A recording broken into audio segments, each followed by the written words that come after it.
आज मीराच्या डोळ्यात एक नवीन चमक होती। वर्षानुवर्ष एका लहान गुदमरणाऱ्या घरात राहिल्यानंतर ती आणि तिचा पती अर्जुन आता त्यांचे स्वप्न पूर्ण होताना पाहू शकत होते। त्यांनी त्यांच्या नावावर थोडीशी जमीन खरेदी केली होती। आतापर्यंत ज्या भाड्याच्या घरात त्यांनी आयुष्य घालवले होते ते घर खूप लहान होते। खोल्या इतक्या लहान होत्या की मुलांचे हास्य एकदा ऐकू आले की सासू जागी व्हायच्या। उन्हाळ्यात छप्पर वितळत असल्याचे दिसत होते आणि पावसात भिंतीमधून बुरशीचा वास येत होता। हा फक्त एक कोपरा होता जिथे पाहुणे आले की स्वयंपाकघर कमी आणि संघर्ष जास्त असायचा। बेडसाठी जागा उरली नव्हती। मीरा आणि अर्जुन जमिनीवर झोपायचे। जेव्हा अर्जुनने जमीन खरेदी केली आणि कागदपत्रे घेऊन घरी आला तेव्हा मीराच्या डोळ्यातून अश्रू वाहत होते। ते सामान्य कागद नव्हते, ते त्यांचे भविष्य होते। एक नवीन घर, एक नवीन सुरुवात। मीराने खूप दिवसांपासून तिच्या स्वप्नातील घराचे स्वप्न जपले होते। आता ते अर्जुन सोबत लहान मोठ्या गोष्टीवर चर्चा करायची। तिला असे वाटत होते की घरात एक छोटीशी बाग असावी जिथे गुलाबाच्या रोपांजवळ बसून सकाळचा चहा घेता येईल। सासू आणि सासऱ्यांसाठी एक छोटीशी खोली असावी जेणेकरून त्यांना कोणताही त्रास होऊ नये। एक पाहुण्यांसाठी खोली असावी जेणेकरून जर कोणी नातेवाईक आला तर त्यालाही घरी आल्यासारखे वाटेल। त्यांची स्वतःची शांत बेडरूम असावी जिथे ते दिवसभराचा थकवा दूर करू शकतील आणि काही प्रेमळ क्षण घालवू शकतील। भिंतीवर कपाट असलेली मुलांसाठी एक स्वतंत्र अभ्यास खोली असावी। स्वयंपाकघर देखील थोडे मोठे आणि उघडे असावे जिथे काम ओझे वाटू नये तर आनंददायी वाटेल। आणि घरात पूजेसाठी एक लहान मंदिर असावे जिथे दररोज सकाळी दिवा लावला जातो, घंटा वाजते आणि मनाला शांती मिळते। नकाशा बनवला जात होता आणि त्याच वेळी एका नवीन जीवनाचा पायाही रचला जात होता। जुन्या घराच्या भिंतींनी त्यांना खूप काही शिकवले होते। संयम, सहनशीलता आणि एकमेकांना आधार देणे। आता या सर्व गोष्टीसह ते सर्व एक नवीन सुरुवात करणार होते। जमिनीवर घर बांधण्याचे काम सुरू झाले होते। भिंती हळूहळू आकार घेत होत्या, पाया रचला गेला होता आणि आता मीरा आणि अर्जुन दररोज काम कसे चालले आहे ते पाहण्यासाठी त्या जागेला भेट देत होते। मुलांच्या कल्पनाशक्तीही उडत होत्या। सासू आणि सासऱ्यांच्या डोळ्यातही समाधान दिसत होते। प्रत्येकजण आपापल्या पद्धतीने त्यांची अपूर्ण स्वप्ने पूर्ण करण्याचा विचार करत होता। दरम्यान एके दिवशी अचानक अर्जुनची बहीण अंकिता तिच्या माहेरी आली। ती तिच्या सासरच्या घरात तिच्या पती आणि मुलांसह खूप आनंदी होती आणि जेव्हापासून तिला कळले की तिच्या भावाने जमीन खरेदी केली आहे आणि घर बांधायला सुरुवात केली आहे तेव्हापासून तिला ती जागा पाहण्याची इच्छा होती। पण आज ती कोणालाही न सांगता तिच्या माहेरी आली होती। मीराने तिचे खूप प्रेमाने स्वागत केले। तिने बाहेरून नाश्ता मागवला होता। अंकिताला हलवाईची कचोरी आणि समोसे खूप आवडले, त्यात गरम जिलबी देखील वाढली होती। दुपारी तिने छान जेवण बनवले होते, ते जेवण अंकिताला खूप आवडले। अर्जुनला त्याच्या बहिणीला भेटून खूप आनंद झाला।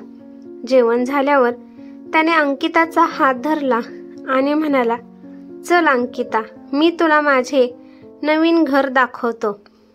अंकिताचा चेहराही हसला। ती भाऊ आणि बहिणीसोबत तिथे पोहोचली। अर्जुन तिला पूर्ण उत्साहाने सांगू लागला, इथे एक छोटी बाग असेल। ही मम्मी पप्पाची खोली आहे, ही आमची पाहुण्यांची खोली आहे आणि ही मुलांची अभ्यासाची खोली आहे आणि तिथे एक छोटे मंदिर असेल। अंकिता शांतपणे सगळं पाहत होती। तिची नजर खाली काही वेळ प्रत्येक खोलीवर थांबत असे, जणू ती स्वतःमध्ये काही बेरीज आणि वजाबाकी करत होती. मग अचानक तिचा आवाज थोडा तीक्ष्ण झाला आणि ती म्हणू लागली, आणि माझी खोली कुठे आहे? अर्जुनला त्याची बहीण मस्करी करत आहे असे वाटून प्रथम तो हसला, पण जेव्हा त्याने त्याच्या बहिणीच्या डोळ्यात गांभीर्य पाहिले तेव्हा त्याचे हास्य हळूहळू गायब झाले आणि तोही गंभीर झाला आणि म्हणाला, तुझी खोली म्हणजे ही पाहुण्यांची खोली आहे, बरोबर. जर कोणी आले तर त्याला फक्त पाहुण्यांच्या खोलीतच ठेवले जाईल. अंकिता हळूच म्हणाली, याचा अर्थ मी माझ्या माहेरी पाहुणी आहे. माझ्यासाठी ही एक वैयक्तिक खोली असावी. मला माझ्या आईवडिलांच्या घरी एक खोलीही मिळू शकत नाही का? अर्जुन घाबरला. काही क्षण शांतता पसरली. मीराही स्तब्ध झाली. तिने अंकिताच्या खांद्यावर हात ठेवला आणि म्हणाली, ताई, आम्ही घराची प्रत्येक वीट खूप विचारपूर्वक बांधली आहे. बजेट खूप मर्यादित आहे आणि जमीनही लहान आहे. आम्ही या घरासाठी खूप त्याग केले आहेत. पाहुण्यांसाठी खोली याच उद्देशाने ठेवली आहे, जेणेकरून जेव्हा तुम्ही किंवा इतर कोणीही भेटायला याल तेव्हा त्याला आरामदायी वाटेल. तो बाहेरचा आहे असे वाटू नये आणि त्याच्या येण्याने कुटुंबातील सदस्यांना त्रास होत आहे. अंकिताने थंड डोळ्यांनी तिच्या बहिणीकडे पाहिले आणि म्हणाली, आजपर्यंत मला असे वाटायचे की मी माझ्या कुटुंबाचा एक भाग आहे, पण आज तुम्ही माझी तुलना पाहुण्यांशी केली आहे. अर्जुनने हे प्रकरण हाताळले आणि म्हणाला, अंकिता, तू समजून घेण्याचा प्रयत्न कर. आम्ही हे घर आमच्या मुलांसाठी, मम्मी पप्पांसाठी मर्यादित साधनासह बांधले आहे. जर जमीन आणि पैशाने आम्हाला साथ दिली असती तर आम्ही बरेच काही बांधले असते. म्हणून जेव्हा तू तुमच्या पालकांच्या घरी याल तेव्हा हे घर तुमचेच असेल, पण आणखीन एक खोली बांधणे शक्य नाही. अंकिताच्या डोळ्यात थोडासा राग दिसत होता. ती काहीही न बोलता मागे वळली आणि तेथून वेगाने निघून जात म्हणाली, ठीक आहे भाऊ, तुला जे योग्य वाटेल ते. मी माझ्या सासरच्या घरी परत जात आहे. असे म्हणत तिने टॅक्सी पकडली आणि तेथून निघून गेली. अर्जुनला आता काहीही बरे वाटत नव्हते.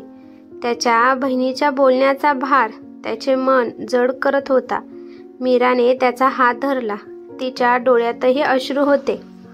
अंकिताच्या बोलण्यामुळे नवीन घराचा सगळा आनंद कुठेतरी हरवून गेला. अंकिताचे शब्द अर्जुनच्या या कानात वारंवार घुमत होते. मीरा देखील खूप दुःखी दिसत होती. जेव्हा अर्जुन घरी परतला आणि आईला सर्व काही सांगितले तेव्हा त्याची आई स्तब्ध झाली.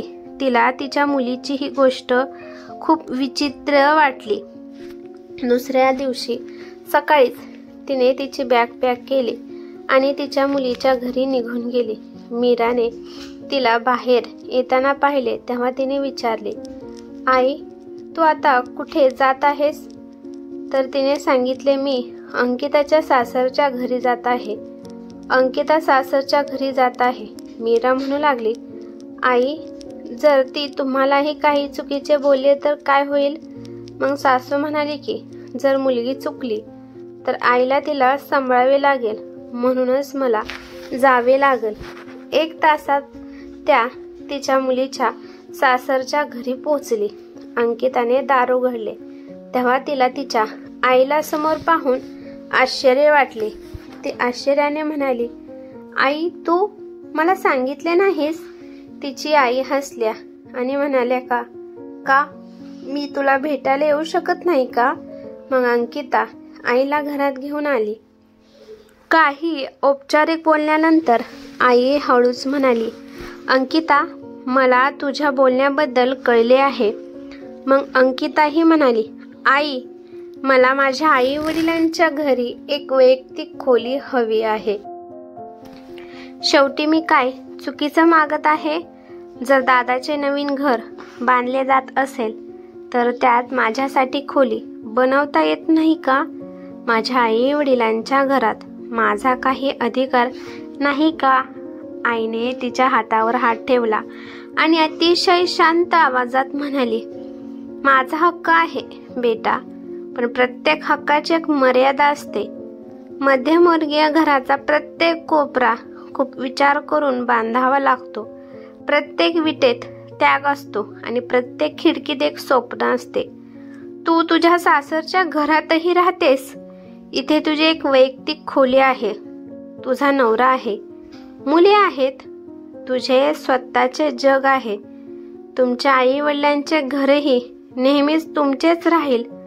पाहुण्यांच्या खोलीत राहिल्याने कोणी पाहुणे बनत नाही. आणि जर प्रत्येक आई वडिलांच्या घरात मुलींसाठी खोल्या बांधल्या जाऊ लागल्या तर सून कुठे राहील? मुलांची मुले कुठे खेळतील? जर तुझ्या घरात तुझ्या 5 नणंदसाठी खोल्या बांधाव्या लागल्या तर तुम्ही कुठे राहाल? आता अंकिताच्या डोळ्यात अश्रू आले होते. तिच्या आईचे शब्द तिला खूप भावले होते. ती थरथरत्या आवाजात म्हणाली, आई, कदाचित मी जास्त बोलली.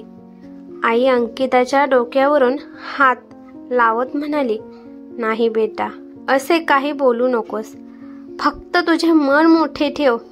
आमचे घर वर्षानुवर्ष लहान होते, पण आम्ही खूप प्रेमाने एकत्र राहत होतो. आता नवीन घर बांधले जात आहे, मग हे भांडण का? अंकिता लाजिरवाणी झाली. अंकिताची आई तिला समजावून सांगून परत आल्या होत्या. 1 आठवड्यानंतर अंकिता परत माहेरी आली. काही दिवसापूर्वी तिने तिच्या दादाचे आणि वहिनीचे मन दुखावले होते. अर्जुन आणि सगळे तिथे बांधले जाणारे घर पाहत होते. तेवढ्यात मागून आवाज आला. दोघेही वहिनी आणि दादा मागे वळून पाहत होते. अंकिताच्या आवाजात नम्रता होती. ती म्हणाली, तुम्ही दोघेही कृपया मला माफ करा. अर्जुन तिच्याकडे आला आणि हळुवारपणे म्हणाला, लहान नाती थोडी समजूतदारपणाची मागणी करतात. आम्ही तुमच्यावर रागवलो नाही. अंकिताचे डोळे भरले आणि तिने पुढे जाऊन तिच्या वहिनीला मिठी मारले. मग मीरा हसत म्हणाली, ताई, तुम्ही नेहमीच आमच्या हृदयात राहत आहात आणि तिथल्या खोलीची तुम्ही काळजी करू नका. हे ऐकून मीराचा चेहरा उजळला. हळूहळू वेळ निघून गेला आणि शेवटी घर तयार झाले. गृहप्रवेशाच्या दिवशी जणू घराच्या भिंती हसत होत्या. दारावर आंब्याच्या पानांचे तोरण लटकले होते आणि आत हळद आणि कुंकवाचा सुगंध पसरला होता. पंडितजी मंत्र म्हणत होते आणि मीरा हातात कलश घेऊन हळूहळू उंबरठा ओलांडत होती. अर्जुनही मागून मुले, आई वडील आणि अंकितासह घरात शिरला. भाऊ, वहिनी आणि कुटुंबाचा आनंद पाहून अंकिताच्या डोळ्यात ओलावा आणि हास्य दोन्ही होते. तिला आनंद झाला की तिचे माहेरचे कुटुंब आता त्यांच्या नवीन घरात आनंदाने जगेल. ही कथा कशी वाटली ते मला कमेंट करून नक्की सांगा. कथा आवडली तर लाईक शेअर नक्की करा आणि चॅनेलवरती नवीन असाल तर चॅनेलला सबस्क्राईब करा. धन्यवाद.